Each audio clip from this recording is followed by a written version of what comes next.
จักรินมาหน่อยโอ้ดีขี้เนี่ยผมเลยล่ะบ๊อบดีเค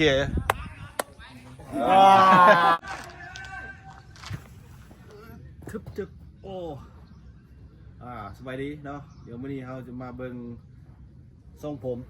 และก็หน้าตาของทีมซาลาวคนหนึ่งเกิน17 ปีนะจำนวน3 คนนะมื้อนี้ก็ทรงผมสั้นนะเป็นแบบอย่างนับตั้งแต่คณะนำคณะครูฝึกในกีฬาทรงผมคือกันหมดเลยนี่เบิ่งตัวอย่างเดี๋ยวเราไปเบิ่งนำกันเลยทรงผมก็สิประมาณนี่เนาะคล้ายๆกันหมดเลยนับตั้งแต่ครูฝึกหานักกีฬาไปเบิ่งนำกันเลย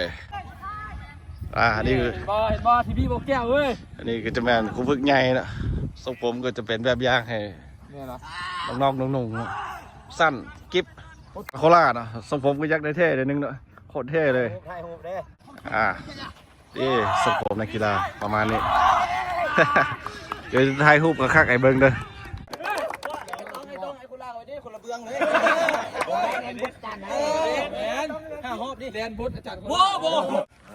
นี่เจอแก้วไก่สอนทรงผมนี่เป็นก๊อปโคตรเท่โทนี่เท่ไต่คุณบลอเบิ้งดูคักๆเด้อจอนนี่ดิซื้อยังกินเนี่ยซื้อยังตีโอ้แบบมีอย่างนี้แล้วไอ้สีนี่แบ่งนะโบนนี่มือนี่เลยนิ่มตลอดจังเนี่ยเท่เนาะสมผมเนาะนี่ซื้อยังแกไอ้เริ่มละส่งอันนี้ดีเคเนี่ยนี่สัญญาสิทธิ์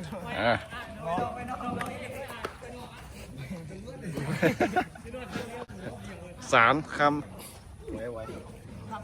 นี่เดี๋ยวชิวคำนี่จักคึกเดี๋ยวมูฮัมหมัดอาลีเนี่ยอันนี้แห่งโตตึงกิ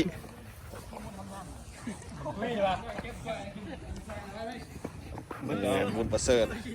เป็นขั้นสุดท้ายแต่น่าจะมีสปีดน้อยหนึ่งเป็นธรรมดาฉะนั้นพยายามขับช้ามาตรฐานเลยสำคัญในการกินให้ยังไงเจ้ากินสิ่งที่มีประโยชน์เนาะโอเคแบบ2 แบบ 4เนี่ยพวกกินอย่างแบบ4 คาโคล่าน้ำอัดลมโซนิพวกกินเนาะ